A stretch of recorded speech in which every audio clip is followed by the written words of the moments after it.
yesterday, I played my last chess game of 2022 as I played round number 5 of Rilton ELO, my tournament happening here in Stockholm, Sweden. Now, when you play chess on the last day of the year, you don't want to lose, because if you lose, then you're going to remember the whole year as a terrible chess year. So everything that I was trying to make sure of in that round was to not lose. Now, before we start the video, I just want to say one, Happy New Year, everyone! I hope that 2023 is a fantastic year for you. And two, this video was actually supposed to be uploaded yesterday after my game. But when I recorded the video, there were some audio issues. The microphone stopped working, so we couldn't use that footage, and that is why I am now in my studio filming the recap of round number 5, because I really wanted to show you guys the game. So, without further ado, let's get the game going. So, I was playing against Arndt Uwe, 1900 from Germany, who was 48 years old, and he had a peak of 2000 something in rating, but that was like 10 years ago, so he's played chess for a very long time. Now, I had the white pieces, and I started with the move d4, and he replied d5, c4, got a queen's gambit, e6, knight f3, and then he went c6, and this is now a little triangle system Slav.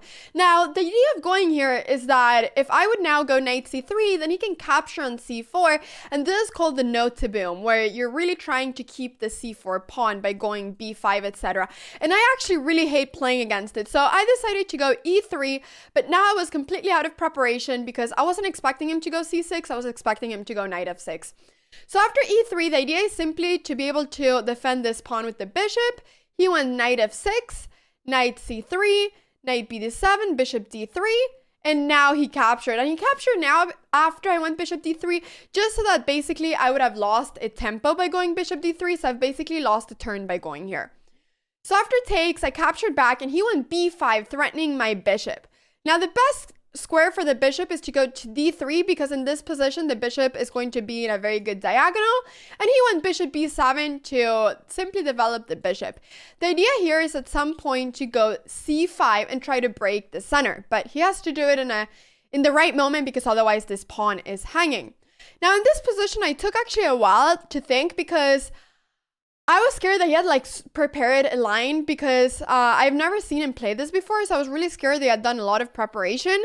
So in this position, I was considering either castling or going a3, even though the main move is to go e4, which is the move that I ended up doing and the move that I typically do here. The idea of that is to open up this bishop and to go e5. But one idea here can also be to go a3, so that after, if a6, to defend this pawn and then go c5, can go b4 and stop black from ever going c5. So this is also an idea here. But after bishop b7, I went e4, taking the center and to develop my bishop. And then he went b4, which is a very common move, threatening my knight. And after knight a4, he went c5, 1, threatening my center, but 2, also threatening my pawn on e4. So here I have to do something about it. Now, the main move here is to go e5, threatening the knight and defending the pawn. And after knight d5, I captured on c5, just so that he would not be able to capture my pawn on d4. Now, here he went takes, and after bishop takes, one idea here can be to go bishop b5 check, as the king cannot castle anymore, but that's actually not such a good move, because the bishop is really good in this diagonal. So it's actually better to just castle, because here black cannot really castle due to bishop takes h7 check, and this is called the Greek gift. The idea is that after king takes, knight g5 check, if the king goes back, there's going to be queen h5, and there's no way of stopping the checkmate apart from sacrificing the queen. And if king g6, there's queen c2 check, and well, this just becomes a complete disaster for this king. So we don't really need to look into that more, but the point is that the king cannot castle here. So that is why I castled, because it's a much more active move.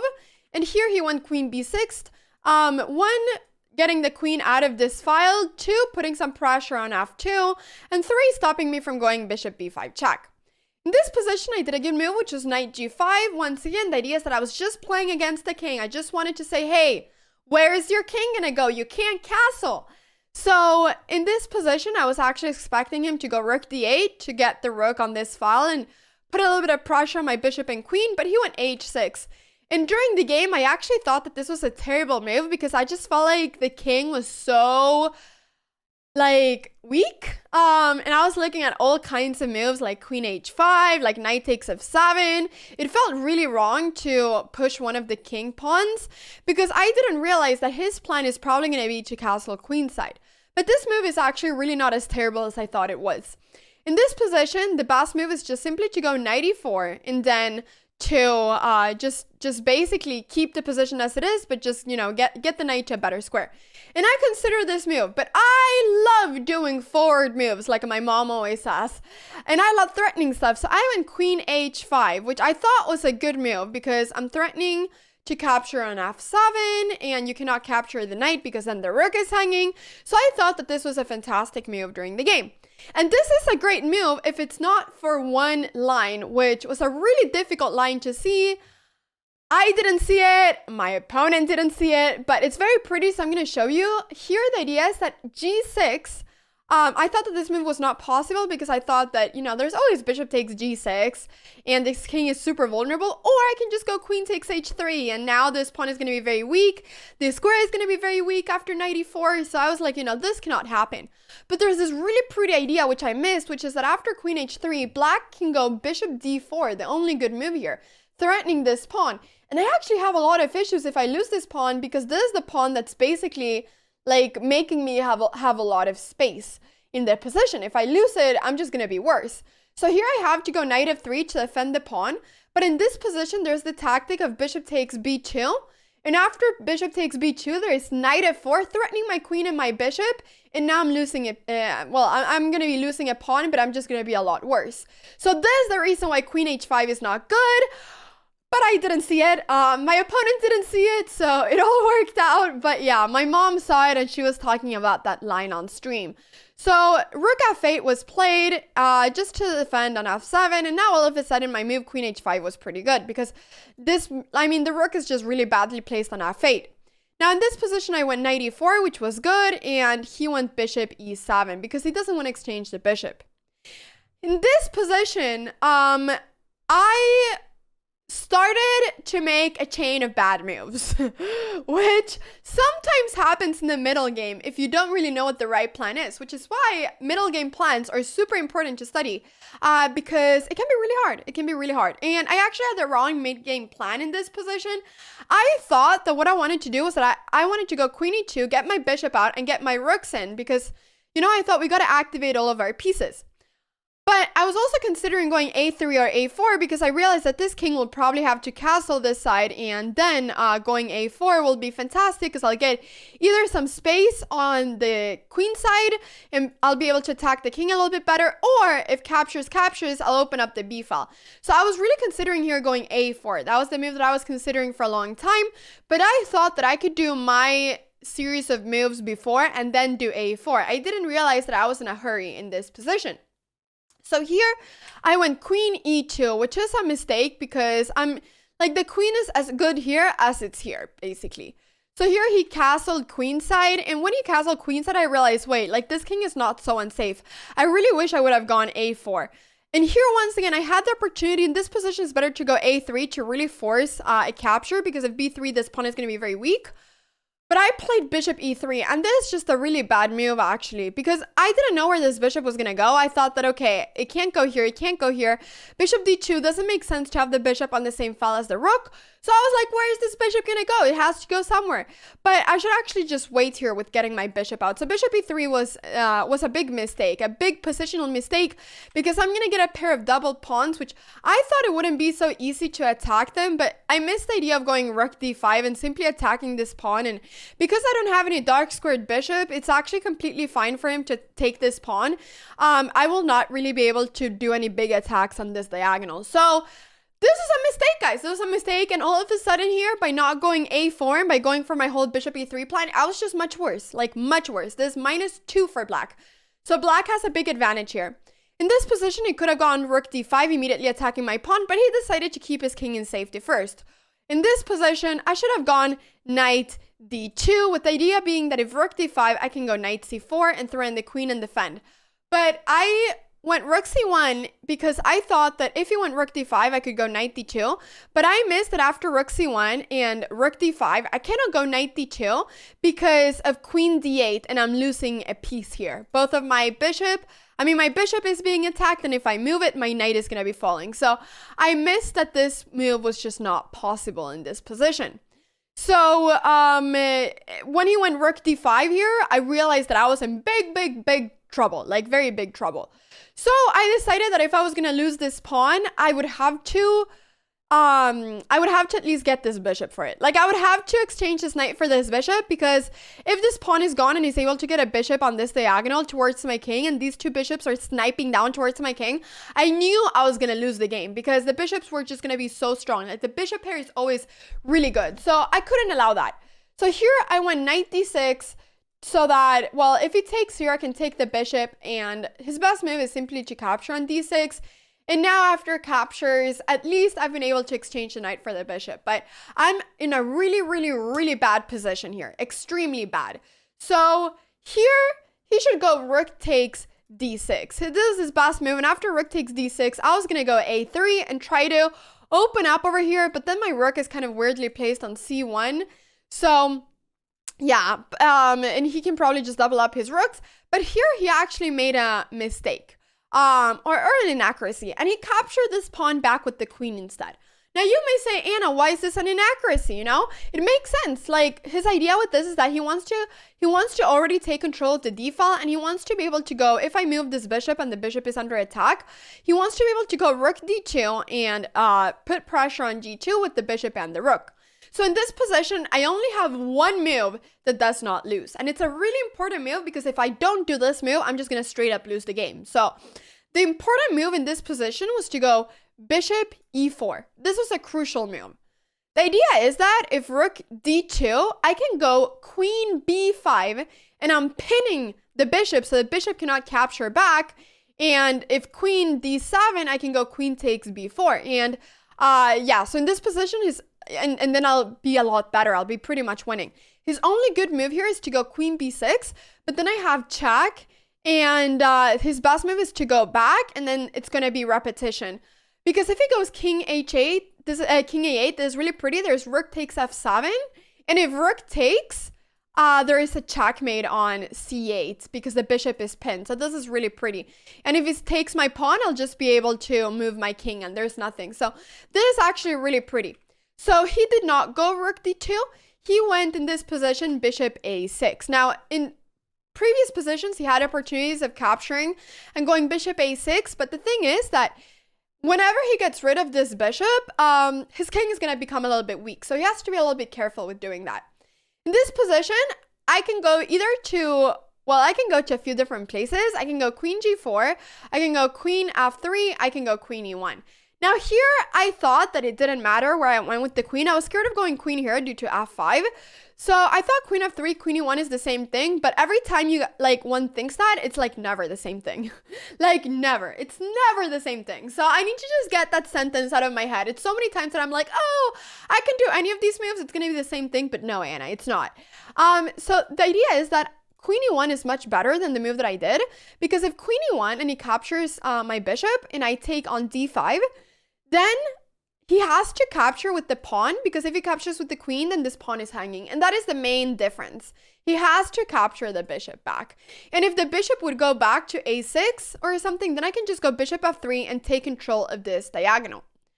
So the difference here is that after queen f3, he can capture my rook. And after I capture his rook, which I have to do because otherwise I'll be a lot of material down, he can actually go back to a6 and my bishop cannot come back to f3. So this would have been the best continuation for him. He can just simply go to a6. And now my bishop, if I go bishop e4, then there's going to be f5. And he's going to be able to get control of this diagonal. So there's a big difference. But after bishop takes d5, he went bishop takes g2. Now this move is fine. He's winning a pawn. And I pretty much have to go queen takes g2 because if king takes, there's going to be takes. And then there's going to be a pin and I'll have to exchange the queens, which when you're 2 pawns down, you don't want to do. So queen takes g2. And in this position, I realized that I need to try to save the draw. Like, I just need to try to save a draw because, like I've said, guys, like losing this game would have been so sad because it would have been my last game in the whole of 2022, which would have been such, like a bittersweet taste. So in this like moment, I was really thinking that I don't want to lose because then, it's going to be like a sad 2022. So it was really important for me here to not lose. So after queen takes g2, he captured back with the pawn. He should actually have captured back with the queen, but actually I think here I have some practical chances because even though I am a pawn down, my opponent's pawns are very weak. So he has to like make a series of like very concrete moves to not like lose a bunch of pawns, like going rook d8 over here, for instance, which is kind of hard because I can just capture an f7. So both of his and my king are very weak. So I actually thought in this position that after queen takes g7, I would have a lot of practical chances. But he captured with the pawn and I wait queen takes g7. And in this position, he has to, if he wants to try to go for the win, he has to keep the queens on the table. He has to go something like rook e8 to put pressure on this pawn and just play out this position. But it's kind of hard because his pawns are very weak as well. But in this position, he did not go rook e8. Instead, he went queen g6 check, forcing the exchange of queens. And he thought here for 13 minutes before he did this move. He thought down till he had like 7 minutes and he made this. And when he made this, my mom was so happy because after queen takes and pawn takes, this is a draw if I make the right move here, which I did. There's one very important move. I'm a pawn down here. It's a rook endgame. This pawn is really weak. This pawn is really scary. And if black is able to get the rook to this file, then I'm going to be losing because I'll just be losing all my pawns. So it's really important for me here to be able to either stop the rook from coming down, but it's really important for me to take some pawn. Just so that in the king endgames, if we exchange rooks, I'm not dead lost. So here I have to go rook c5. The idea is that I'm threatening this pawn, but I'm also threatening to go rook b5 check and capture on b4. And if he goes rook f8, then I can go rook check, and after a king goes somewhere, I can capture. And after check, king up, and check, the pawn is not hanging. The rook is defending it. So this would be a draw. So I knew that rook c5 was a crucial move in this position. So here he went a6 because he didn't want to allow me to go rook b5. He still wanted to try to win these pawns and be able to have this pawn as the winning pawn. But here, I simply captured on d5. After king c7, I could have just gone king g2. This is now a pretty drawish endgame, but obviously we still need to play it out well. But I went rook d4, putting pressure on this pawn because I thought that if rook b8, well, then the rook would be pretty not active. And then we can see now that my rook is cutting off my king, I'd be able to bring my king up the table. So, and he doesn't have time to bring the king in. So I wanted to do this move before like king c5 was possible. So he went a5, I went rook d5, threatening the pawn. If a4, I can go rook a5 and I'm winning the pawn. And if he goes king b6, I have check and I'm winning the pawn, so now it'd be better. And if rook a8, once again, the rook would be very inactive. So he went rook f3, which is a good move. Simply saying, hey, if you take this pawn, I'll take your pawn. So that's what happened. I took on a5, he took my pawn. I went rook a4. Idea being that if rook e4, I have a3 and I'm pinning the pawn. But yeah, he can just go b3 and exchange. And in this position, I was trying somehow to do something, but the issue is that my pawn, if I was able to win these two pawns, my pawn that's remaining is this h-pawn, and the h-pawn is one of the hardest pawns to win with because there's a lot of ways for black to draw. So I went rook a7 check with the idea that, yeah, if the king goes here, I'll be able to take the pawns. He went here, I went rook g7, and he went g5, and then I went check, check, took the pawn. And I just want to show you this because it's really instructive. But in this position, actually, he offered me a draw. And I mean, this position is a dead draw. But I was like, we're going to draw in 40 seconds. Like in literally 40 seconds, we're going to draw. So I was like, I didn't want to take the draw because I wanted to play it out. I mean, I'm going to be a pawn up. Obviously, it's a dead draw. So I totally get why he offered a draw. But I just thought, there's a lot of people watching. I want to show you guys why it is a draw, and it's only going to take 45 more seconds of our time. So I literally like put my hand up and I told him, let's just like wait and play it out. And he was like, he thought actually that I was saying yes to the draw. So he was like ready to shake hands. And I was like, no, like, let's play it out. And he was like, sure. So he didn't mind it. But yeah, I rejected his draw in the most drawn position ever. But I wanted to play it out. And yeah, I kind of like, for me, kind of made sense to not take the draw here because there's so few moves left of the game. But the idea is that after takes, the idea is that the king is able to get to h8. So if the king is able to get to g8 over here, then it's always a draw because, yeah, you guys will see, but it's always a draw with the a and h pawns, the rook pawns, because after h4, I mean, let's say that, you know, it just goes back and forth. Like, there's nothing that I can do. In the best position, I'll be able to get the pawn up to h7, but it's always going to be a stalemate.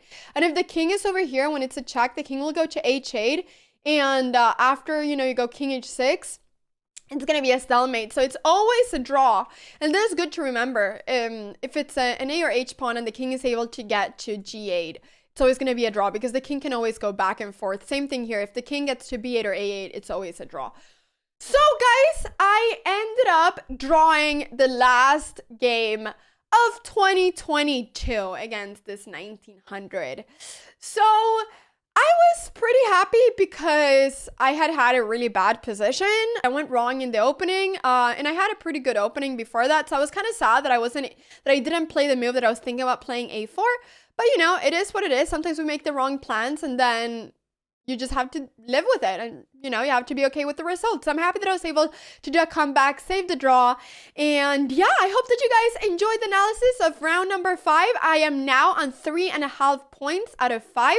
Today was a break day, but tomorrow, guys, I'll be back with round number 6. We'll be putting the recap up tomorrow. And if you guys want to watch the stream live, it's going to be on my Twitch channel. Anna Cramling, my mother, who's a grandmaster, she's going to be commentating the game live at 3 p.m. CT. So don't miss that. But I'll see you guys at the recap of round number 6 tomorrow. Thank you guys so much for watching and Happy New Year once again.